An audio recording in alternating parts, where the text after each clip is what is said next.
A deep part of exploring our roots is knowing education has always been a core value in the Black American experience. From our ancestors learning how to read and write in secrecy to now leading classrooms to teach the next generation. But Destin, we still have a long way to go. Yeah, Brittany, Black educators are still underrepresented in the U.S. And when we talk about Black men, that number is even lower. Tonight, we explore the need for Black male teachers and why their presence inside the classroom is essential to academic success. A high school basketball coach, coaching varsity sports, and he was our African American history teacher. And because I saw him doing that, I wanted to do that. I had an uncle that really, I wanted to be like him when I grew up. And I'm a firm believer that you are what you see. Long lineage of teachers, like my parents were really big on education. He did it, then now, I can do it. I can possibly do it in some way. Black men, all with role models leading them down the path to becoming an educator, starting with Terrell Yarbrough, the current and first Black superintendent of the Harlem School District and first Black educator at McChesney Elementary School. Looking back on his own journey, Yarbrough believes the passion for teaching begins as a student.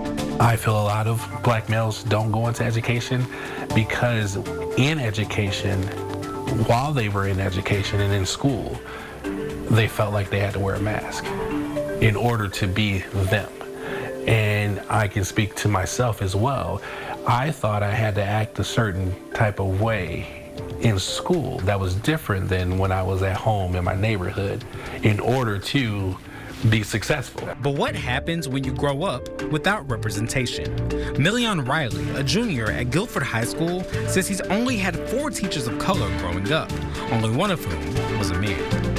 As I got older and I wasn't seeing as many teachers or educators that looked like me and people who actually understood what it was like to be a young Black man, then it started clicking and made me think more about it. I sat down with Harlem Middle School teachers Dwayne Milton and Ronaldo Cooper, explaining how they've seen a lack of representation impact students and those thinking about a career in education.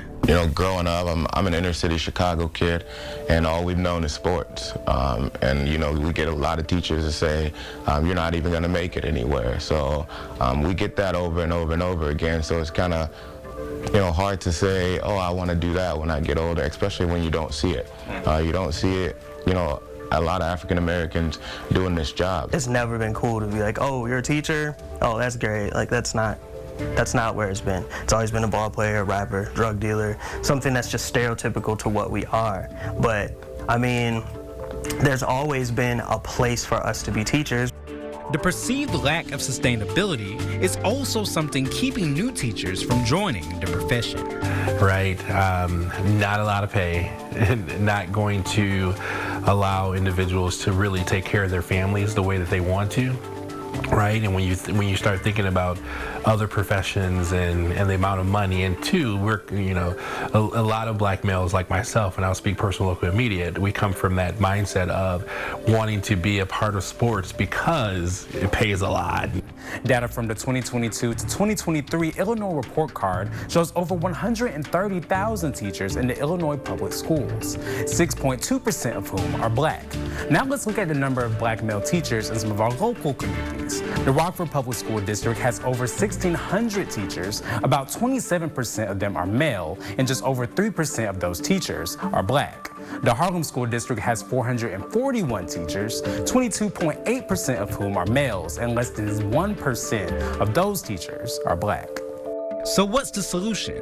Bryce Thomas, basketball coach and social studies teacher, says educators in place now can do more to encourage people to follow their passions. The pay is definitely something that's a big part of it. However, I'm under the belief that if you really feel this is your passion, you're going to find a way that you're going to be able to survive and make money off of it. And you're going to take the extra steps, or doors are going to open for you that you're going to be able to get the compensation that matches your passion. And I think that's where mentorship comes into play, and having programs within schools that promote the benefits of being a teacher. To be here, to show up for it, to let people who are curious about it know that it's more than what we were taught it was.